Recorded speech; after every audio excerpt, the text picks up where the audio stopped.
نحمده ونصلي على رسوله الكريم اما بعد فقد قال الله تبارك وتعالى كما ورد في الركوع الثاني من سورة التحريم اعوذ بالله من الشيطان الرجيم بسم الله الرحمن الرحيم يا ايها الذين آمنوا توبوا الى الله توبة نصوحا عسى ربكم ان يكفر عنكم سيئاتكم ويدخلكم جنات تجري من تحتها الانهار يوم لا يخزي الله النبي والذين آمنوا معه نورهم يسعى بين أيديهم وبأيمانهم يقولون ربنا أتمم لنا نورنا واغفر لنا إنك على كل شيء قدير صدق اللہ العظیم رب اشرح لي صدری ويسر لي امری واحلل عقدۃ من لسانی یفقهوا قولی اللهم ربنا الہمنا رشدنا واعذنا من شرور انفسنا اللهم ارنا الحق حقا وارزقنا اتباعه وارنا الباطل باطلا وارزقنا اجتنابه آمین یا رب العالمین۔ سورہ تحریم کے پہلے رکوع کا ہم مطالعہ مکمل کر چکے تھے۔ اب یہ دوسرے رکوع کی پہلی آیت ہے جو قرآن مجید کی نہایت عظیم آیات میں سے ایک ہے، اور اس میں توبہ کا مضمون آیا ہے بڑے اہتمام کے ساتھ۔ توبہ کا مضمون ہمارے سابقہ درس میں بھی آ چکا ہے،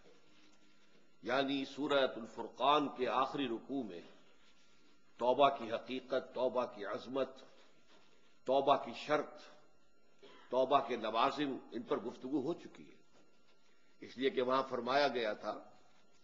کہ تین جو سب سے بڑے بڑے گناہ ہیں، والذین لا يدعون مع اللہ الہا آخر، وہ لوگ کہ جو اللہ کے ساتھ کسی اور الہ کو پکارتے نہیں ہیں، کسی اور سے دعا نہیں کرتے، ولا يقتلون النفس التي حرم اللہ الا بالحق،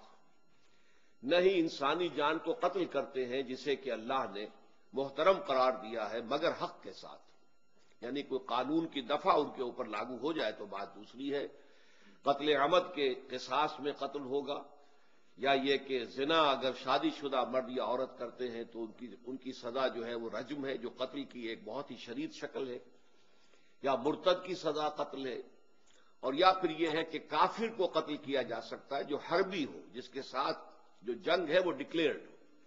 ان چار صورتوں کے علاوہ کسی انسان کو کسی حالت میں کسی جذبے کے تحت قتل کرنا جائز نہیں ہے، حرام ہے، حرام مطلق ہے۔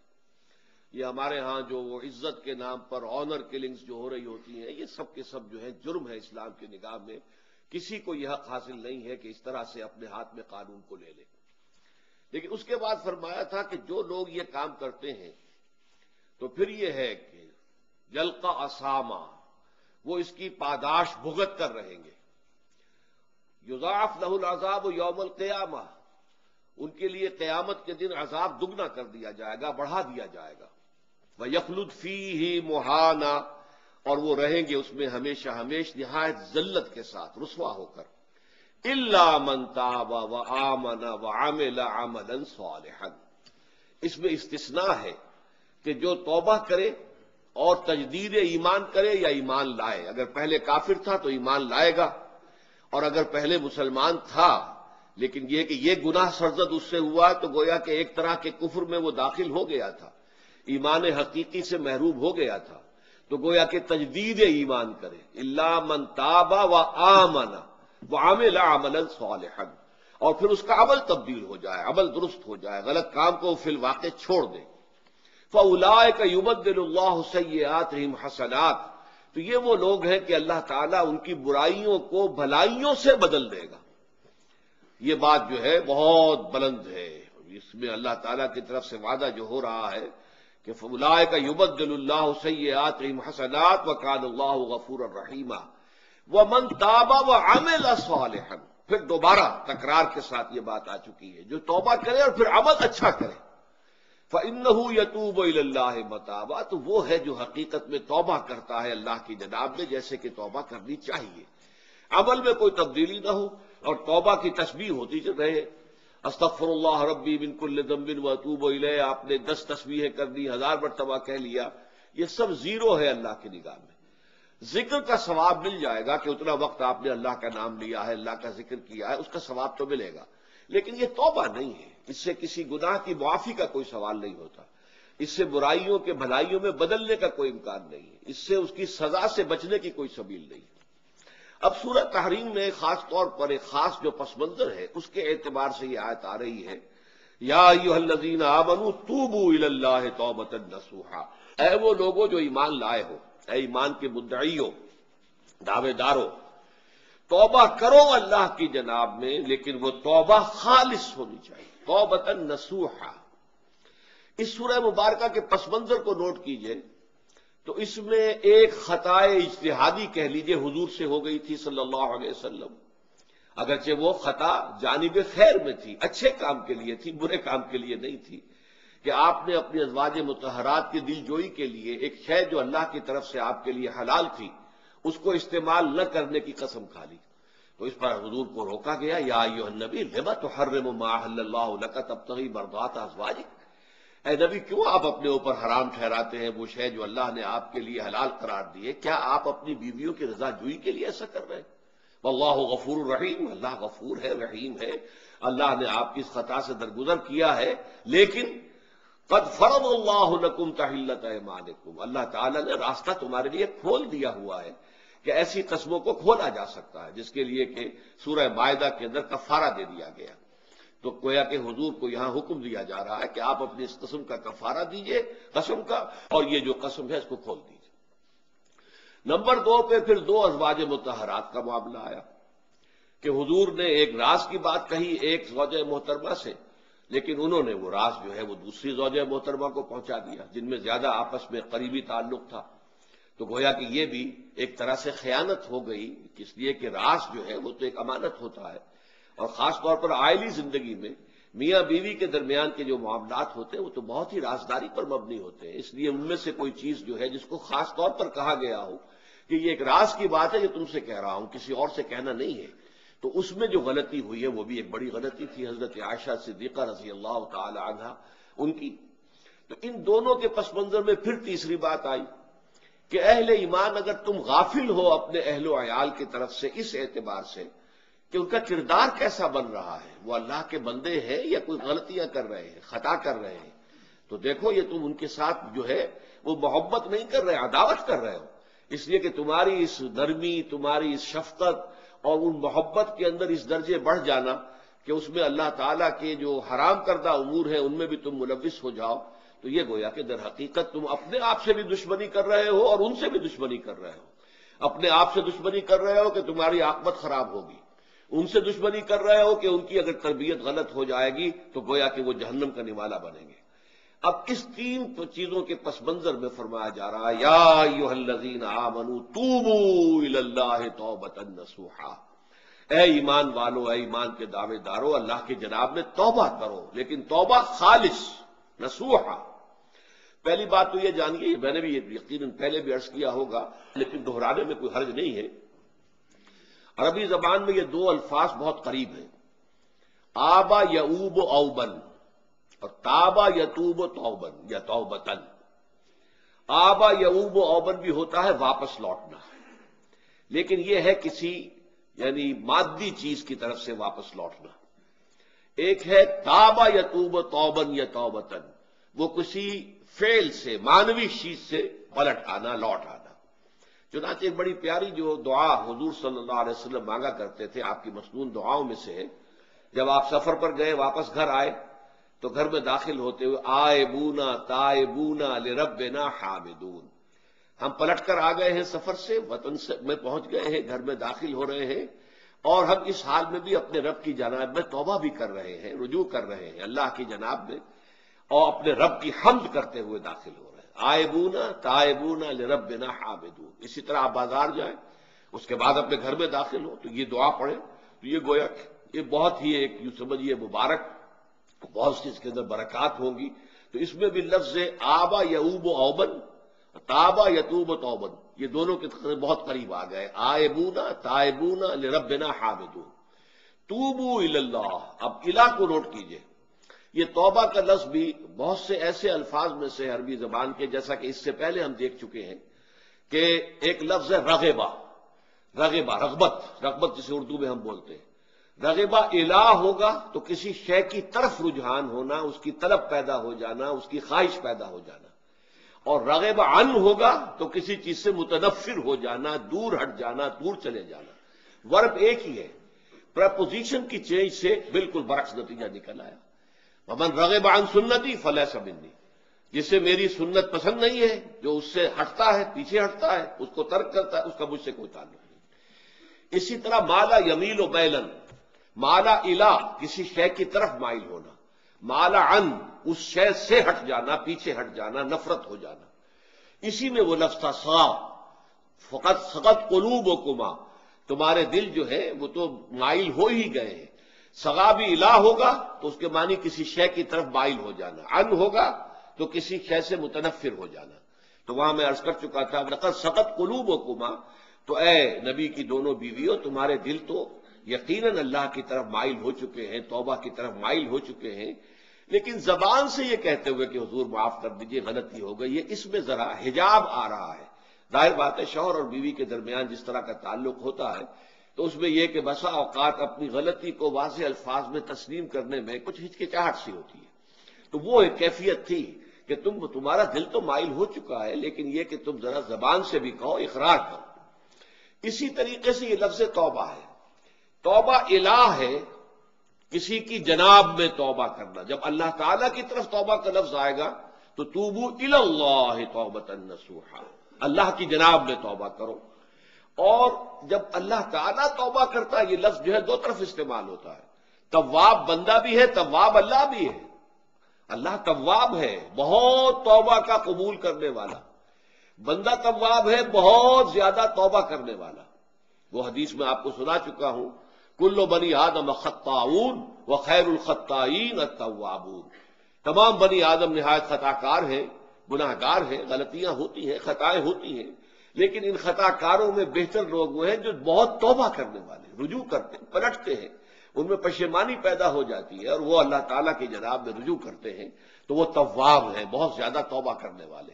لیکن اللہ کی جناب میں توبہ جب بندہ کرتا ہے تو وہ الہ آئے گا، تابہ الہ،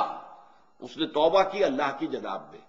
اللہ توبہ کرتا ہے یعنی اللہ تعالیٰ جو ہے اپنی نظر شفقت اور نظر رحمت جو پھیر دی تھی اس نے کہ ایک بندے نے گناہ کیا ہے، میرے حکم کی جو ہے خلاف ورزی کی ہے، معصیت کا ارتکاب کیا ہے، تو اللہ تعالیٰ اپنی رحمت اور شفقت کی نگاہ اس سے ہٹا لیتا ہے۔ لیکن جب بندہ توبہ کرتا ہے تو پھر اللہ تعالیٰ بھی رجوع فرماتا ہے اور اپنی شفقت اور رحمت اور مغفرت کے ساتھ بندے کی جانب متوجہ ہو جاتا ہے۔ لیکن وہاں تابہ اعلیٰ آئے گا، تم علینا اے پروردگار ہماری توبہ کو قبول فرما، وہ الہ کے ساتھ آئے گا۔ ہم جب توبہ کریں گے تو وہ الہ کے ساتھ آئے گا۔ تو یہاں فرمایا توبو الی اللہ، اللہ کی جناب میں توبہ کرو، پلٹو، رجوع کرو، اور توبۃ نصوحا، خالص توبہ۔ اس کی جو وضاحت تھوڑی سی میں ابھی کر چکا ہوں کہ خالص توبہ سے مراد کیا ہے۔ یہ نہیں کہ بس توبہ کی ورد ہو رہا ہے اور توبہ جو ہے وہ اس کے کلمات زبان سے ادا کیے جا رہے ہیں۔ بعض لوگ ہیں وہ جو آیت کریمہ ہے اس کا 1.25 لاکھ کا ہو رہا ہے، ورد ہو رہا ہے، کتنا ہو رہا ہے، اس کی تسبیح پڑھ رہے، اس سے کچھ نہیں ہوتا جب تک کہ دل کے اندر گناہ سے نفرت پیدا نہ ہو جائے، حقیقی پشیمانی نہ ہو کہ یہ مجھ سے بہت غلط حرکت سرزد ہوتی رہی ہے، پختہ ارادہ نہ ہو کہ آئندہ یہ کام نہیں کروں گا یا کروں گی، اور یہ کہ بالفعل بھی اس کام کو چھوڑ دیں۔ یہ 3 شرطیں کم سے کم ہیں ان چیزوں میں کہ جو حقوق اللہ میں سے اللہ تعالیٰ کے حقوق،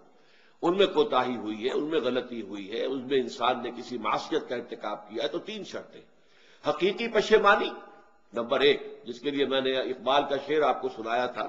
جو بالکل نوجوانی کے دور میں انہوں نے کہا تھا، اور کسی اب میں نام بھول رہا ہوں، کوئی بہت بڑے شاعر تھے، استاذ تھے، اساتذہ، استاذ الشعراء، انہوں نے کہا تھا کہ میاں صاحبزادے اس عمر میں اور یہ شعر، اس قدر اونچا شعر ہے کہ موتی سمجھ کے شان کریمی نے چن لیے قطرے جو تھے میرے عرق انفعال کے۔ انفعال کہتے شرمندگی کو، کہ میں جب شرمندہ ہوا کہ میں اللہ کی جناب میں یہ کیا حرکت کر بیٹھا، تو اس سے میرے پیشانی پر جو پسینے کے قطرے رونما ہوئے، اللہ تعالیٰ نے ان کو موتی سمجھ کے چن لیا۔ اللہ تعالیٰ کو بندے کی توبہ سے اتنی خوشی ہوتی ہے۔ وہ حدیث بھی میں آپ کو سنا چکا ہوں کہ تم اندازہ کرو،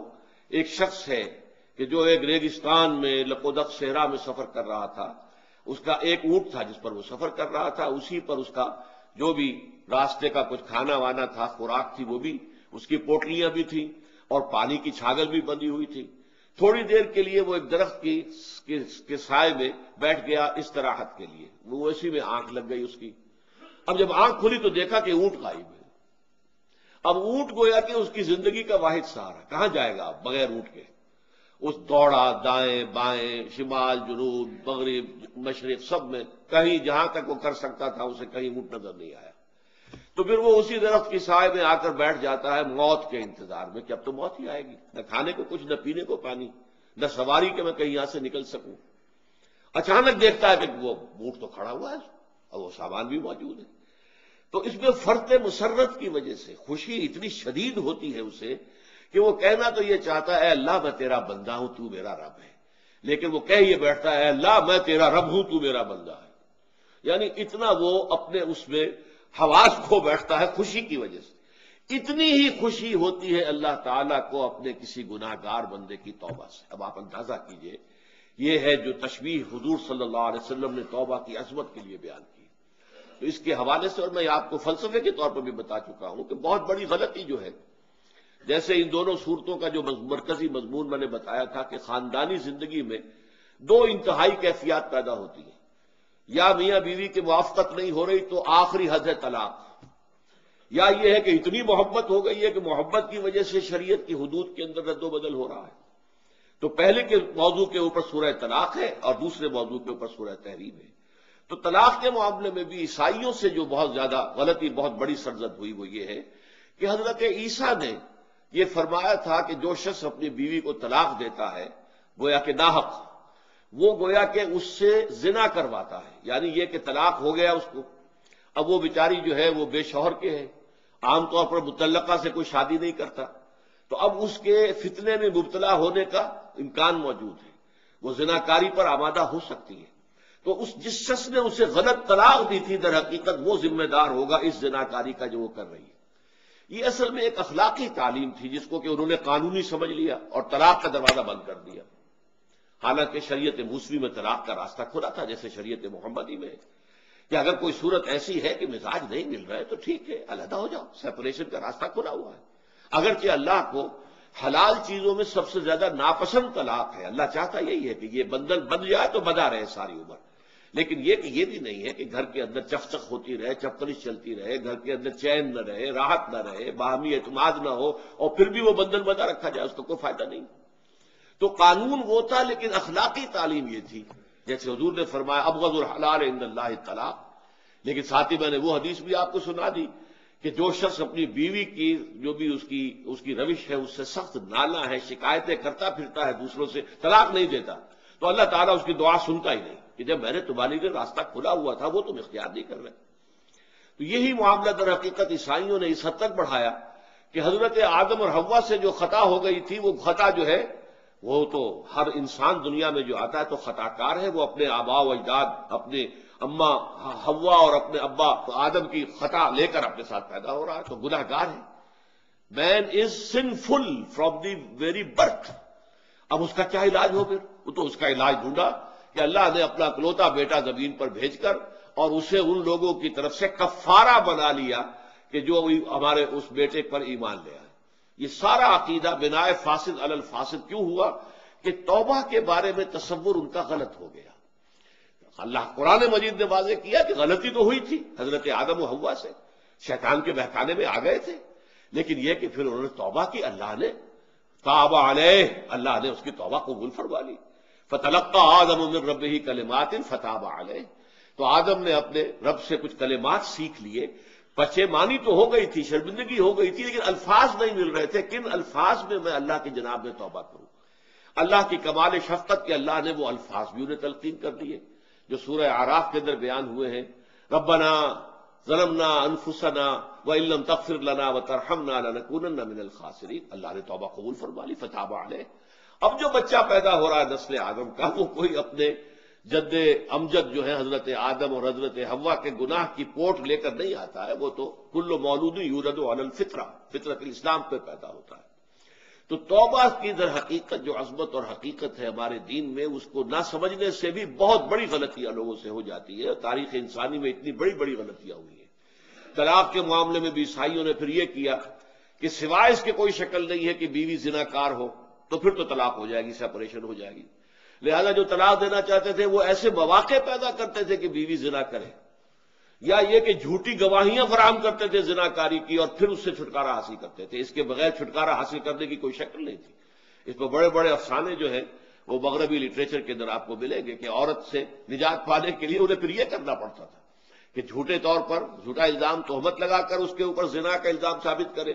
یا یہ ہے کہ اسے واقعتاً خود ایسے حالات میں ڈال دے کہ وہ زانیہ بن جائے اور پھر اس سے نجات حاصل۔ یہ گویا کہ پھر وہی بنائے فاسد علی الفاسد، ایک غلط بات کے اوپر دوسری غلط بات نہیں۔ تو توبوا الی اللہ توبۃ نصوحا، توبہ کرو اللہ کی جناب میں جو کہ خالص توبہ ہو۔ خالص توبہ میں 3 شرائط میں نے بیان کر دی کہ اگر اللہ کے حقوق میں معاملے میں کبھی بیشی ہوئی ہے تو پھر یہ ہے کہ پشیمانی حقیقی، عزم مصمم دوبارہ نہیں کروں گا نہ کروں گی، اور نمبر 3 یہ کہ ایک مرتبہ اس گناہ کو لازماً چھوڑ دینا۔ اس کے بعد جو ہے اگر یہ حقوق العباد میں سے ہے تو ایک چوتھی اضافی شرط ہے، یا تو اس کی تلافی کرو، اس کا پیسہ مارا تھا تو پیسہ دو، بہن کا حق جو ہے وراثت میں کھایا تھا تو اس کو ادا کرو، یا اس سے معافی حاصل کرو، یا پھر ایک شکل ہو سکتی ہے کہ اگر وہ فوت بھی ہو گیا ہے، اب کوئی شکل نہیں ہے، اس کی طرف سے صدقہ و خیرات کرتے رہو، اللہ یہ میں کر رہا ہوں اس کے حساب میں اس کو جمع کر دے، اور میری جو کوتاہی تھی اس کو معاف فرما دے، اس کو جو ہے وہ ڈیبٹ کریڈٹ ہو جائے گا۔ ورنہ پھر آخرت میں یہ ہوگا کہ آپ کی نیکیاں اس کے حوالے کی جائیں گی، یا آپ کے پاس نیکیوں کا ذخیرہ بھی کافی نہ ہوا تو اس کے گناہ آپ کے پلڑے میں ڈال دیے جائیں گے۔ اور اسی کو حضور نے فرمایا کہ میری امت کا اصل مفلس وہ ہے۔ آپ نے پوچھا اتدرون من المفلس، آپ لوگ جانتے ہیں کہ مفلس کون ہوتا ہے؟ تو صحابہ نے وہی جواب دیا جو ہم میں سے ارشد جواب دے گا، المفلس عندنا من لا درہم لہ ولا دینار۔ ہمارے نزدیک ہم مفلس اس کو کہتے ہیں جس کے پاس درہم و دینار نہیں ہے، روپیہ پیسہ نہیں ہے۔ حضور نے فرمایا نہیں، میری امت کا مفلس وہ ہوگا جو قیامت کے دن حاضر ہوگا، بہت سی نمازوں کی وہ پنڈ لے کر آئے گا، وہ گٹھڑی لے کر آئے گا، گٹھڑا لے کر آئے گا، اور روزوں کا اور اس کا اور حجوں کا اور عمروں کا، لیکن وقد شتم ھذا واکل مال ھذا، اس نے مال کھایا تھا فلاں کا حرام طریقے سے، فلاں کو گالی دیتی تھی، فلاں پر تہمت لگائی تھی، حقوق العباد کے اندر جو ہے اس کی عزت پر حملہ کیا تھا، وہ سارے مدعی جمع ہو جائیں گے۔ اللہ تعالیٰ کسی سے کہے گا بھائی تم اس کی نمازیں لے جاؤ، کسی سے کہے گا اس کے روزے لے جاؤ، اچھا تم لو حج لے جاؤ، اس کے عمرے لے جاؤ، اور اس کے بعد بھی مدعی باقی ہوں گے، تو اب مدعیوں کے گناہ اس کے پلڑے میں ڈالے جائیں گے، اور پھر وہ دوسروں کے گناہوں کے بوجھ تلے دب کر جہنم میں جھونک دیا جائے گا۔ تو یہ حقوق العباد کے اندر معاملہ اس سے بھی کہیں زیادہ سخت ہے کہ جو حقوق اللہ کا ہے۔ اللہ تو بڑا غفور ہے، رحیم ہے، اس کے اندر وہ رعایت بھی کرے گا، لیکن حقوق العباد کا معاملہ اللہ کہہ دے گا یہ میرا معاملہ ہے ہی نہیں، یہ تمہارا آپس کا معاملہ ہے، تمہیں اس میں تو جو بھی ہے لین دین کر کے ہی معاملہ چکانا ہوگا، دے دے کر معاملہ ہوگا، اس کے بغیر نہیں۔ تو توبوا الی اللہ توبۃ نصوحا عسیٰ ربکم ان یکفر عنکم سیئاتکم۔ عین ممکن ہے، عسیٰ اصل میں امید دلانے کے لیے ہوتا ہے، شاید کہ ایسا ہو جائے، لیکن جب اللہ کی طرف سے یہ لفظ آتا ہے تو یہ یقینی معنی، یقینی وعدے، اللہ کا وعدہ ہے، اگر تم یہ توبہ نصوح کرو گے تو اللہ کا وعدہ ہے تم سے کہ وہ تم سے تمہاری برائیوں کو دور کر دے گا۔ یہ تکفیر کے لفظ کو بھی سمجھ لیجئے، کفر کا اصل معنی ہے چھپا دینا، دبا دینا، اسی لیے گناہ کا کفارہ ہوتا ہے۔ آپ سے گناہ ہو گیا، آپ نے کفارہ دے دیا تو گناہ چھپ گیا، دب گیا، اس کے اثرات زائل ہو گئے، وہ آپ کے نامہ اعمال سے اس کو ختم کر دیا جائے گا۔ یہ ہے کفارہ، کفارہ۔ کفار جمع ہے کافر کی، کافر جو ہے وہ حق کو چھپاتا ہے، اللہ کی دعوت جو دی جا رہی ہے اس کو دباتا ہے، تو اس معنی میں وہ کافر ہے، انکار کرتا ہے۔ لیکن یہ کہ ایک کفران نعمت ہے، کسی نے آپ پر احسان کیا ہے اور آپ اس کا احسان نہیں مان رہے، آپ کے لیے دل میں اس کے لیے کوئی احسان بندی کے جذبات پیدا نہیں ہوئے، تشکر کا جذبہ پیدا نہیں، یہ کفران نعمت ہے۔ تو تکفیر کس کو بھی کہتے ہیں؟ تکفیر اسے بھی کہتے ہیں مسلمان امت میں سے کسی کو نکال دینا، اس لیے کہ وہ بنیادی عقائد میں علیحدہ ہو گیا ہے، تو یہ پرجنگ ہے، یہ بھی تکفیر ہے۔ تو تکفیر اعمال کیا ہے کہ برے اعمال کو دھو دے گا تمہارے نامہ اعمال سے، بل اور نمبر 2 تمہارے دامن کردار سے بھی دھو دے گا۔ جو غلطیاں تمہارے اوپر چلی آ رہی تھی اتنے عرصے تک تم کرتے رہے ہو، تمہارا کردار جو ہے اس سے مقدر ہو گیا ہے، اس کے اندر جو ہے خرابی پیدا ہو گئی ہے، تو اللہ اس کو بھی دھو دے گا۔ تو دنیا میں بھی تکفیر کا اثر ہوگا کہ انسان کی اصلاح ہو جائے گی، اس کی سیرت و کردار جو ہے صحیح رخ پر آ جائیں گے، اور آخرت میں یہ ہے کہ اس کا جو اعمال نامے میں جو گناہ درج تھا وہ وہاں سے صاف کر دیا جائے گا، محو کر دیا جائے گا۔ یہ تکفیر 2 گنا ہے، اور اس میں جو ہم سورہ الفرقان میں پڑھ کر آئے ہیں وہ اس سے بھی اگلی بات ہے۔ اولئک یبدل اللہ سیئاتہم حسنات، جہاں گناہ کا اندراج تھا وہاں اب نیکی کا اندراج ہو جائے گا۔ تمہاری سیرت و کردار میں جو گناہ کا پہلو تھا وہ اب نیکی کے پہلو میں بدل جائے گا۔ یہ تکفیر گویا کہ دنیا میں بھی اور آخرت میں بھی۔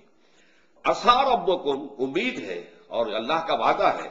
کہ وہ تم سے تمہاری برائیوں کو دور کر دے گا۔ مطلب یہ کون انسان ہے جو برائی سے بالکل پاک ہے؟ کل بنی آدم خطاؤون وخیر الخطائین التوابون۔ توبہ کرو، توبہ نصوح کرو، اللہ تعالیٰ دھو دے گا، تمہارے دامن کردار سے بھی داغ اور دھبے صاف کر دے گا،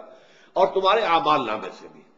وَيُدْخِلَكُمْ جَنَّاتٍ تَجْرِی مِن تَحْتِهَا الْأَنْہَارُ، اور تمہیں داخل کرے گا ان باغات میں جن کے نیچے یا جن کے دامن میں ندیاں بہتی ہوں گی۔ یوم لا یخزی اللہ النبی والذین آمنوا معہ، وہ دن کہ جس دن اللہ رسوا نہیں کرے گا نہ نبی کو اور نہ ان کو جو ان کے ساتھ ایمان لائے۔ ان کے ساتھ ایمان لاتے، ظاہر بات ہے انبیاء کے رسوا ہونے کا تو کوئی سوال ہی نہیں، یہاں اس کا ذکر جو ہے وہ تو صرف بطور تذکرہ کر دیا گیا، ورنہ اصل کیا ہے؟ جو نبی کے ساتھ ایمان لائے۔ اور نبی کے ساتھ ایمان لانے والوں میں درجہ اول کے لوگ وہ ہیں جو صحابہ کرام ہیں، جو حضور کے زمانے میں تھے، حضور کے ساتھ دیا انہوں نے اپنے جان و مال سے حضور کے مشن کو تقویت پہنچائی، جہاں حضور کا پسینہ گرا وہاں اپنی خون کی ندیاں بہا دی، اپنی جانیں دے دی، تو وہ ہے اولین۔ لیکن اللہ تعالی ہمیں بھی ان میں شامل کرے، اس لیے کہ جیسے کہ سورہ بقرہ کی جو آخری سے پہلی آیت ہے اس کے اندر بیان فرمایا گیا کہ آمن الرسول بما انزل الیہ من ربہ والمؤمنون، ایمان لائے رسول محمد صلی اللہ علیہ وسلم اس چیز پر کہ جو ان کے اوپر ان کے رب کی طرف سے نازل کی گئی، اور ایمان لائے صاحب ایمان، وہ صاحب ایمان سب کے سب شامل ہو جائیں گے۔ تو قیامت کے دن اللہ تعالیٰ رسوا نہیں کرے گا، یوم لا یخزی اللہ النبی والذین آمنوا معہ، جس دن کہ اللہ تعالیٰ رسوا نہیں کرے گا نہ اپنے نبی کو صلی اللہ علیہ وسلم اور نہ ہی ان کو کہ جو ان کے ساتھ ایمان لائے۔ اور یہ آخرت کی رسوائی جو ہے بہت بڑی رسوائی ہے۔ دنیا کی رسوائی انسان جو ہے اس کو بہت ہلکا سمجھے، آخرت کی رسوائی بہت بڑی ہے۔ پوری خلق خدا جہاں جمع ہوگی، پوری انسانیت جمع ہوگی، تمام آدم سے لے کر آخری انسان تک جمع ہوں گے، اور وہاں اگر رؤوس الاشہاد ہمارا پردہ چاک کیا جائے، ہمارے گناہوں کو جو ہے اعلان کیا جائے، تو وہ کتنی بڑی رسوائی ہوگی۔ اسی لیے یہ دعا مانگتے رہنا چاہیے، اللہم ربنا اجرنا من خزی الدنیا والآخرہ، اے اللہ ہمیں بچا لے، دنیا اور آخرت دونوں کی رسوائی سے بچا لے۔ دنیا کی رسوائی یہ ہے کہ آپ کی کسی غلط کام کا چرچا ہو جائے، دنیا کے اندر پھیل جائے، آپ کی جو ہے عزت جو ہے وہ داغدار ہو جائے، اس سے بھی اے اللہ بچا لے، پردہ ڈال دے۔ جیسے کہ حضور نے لفظ استعمال کیا، اللہ یتغمدنی ربی برحمتہ، اللہ یہ کہ میرا پروردگار مجھے اپنی رحمت کی چادر تلے ڈھانپ لے۔ اللہ تعالیٰ دنیا میں بھی ہمیں ڈھانپے رکھے اور آخرت میں بھی ڈھانپ لے۔ تو یہ خزی دنیا والآخرہ، اے اللہ ہمیں دنیا کی بھی رسوائی سے بچائے رکھ اور آخرت کی رسوائی سے بھی بچا لیجو۔ بارک اللہ لی ولکم فی القرآن العظیم ونفعنی وإیاکم بالآیات والذکر الحکیم۔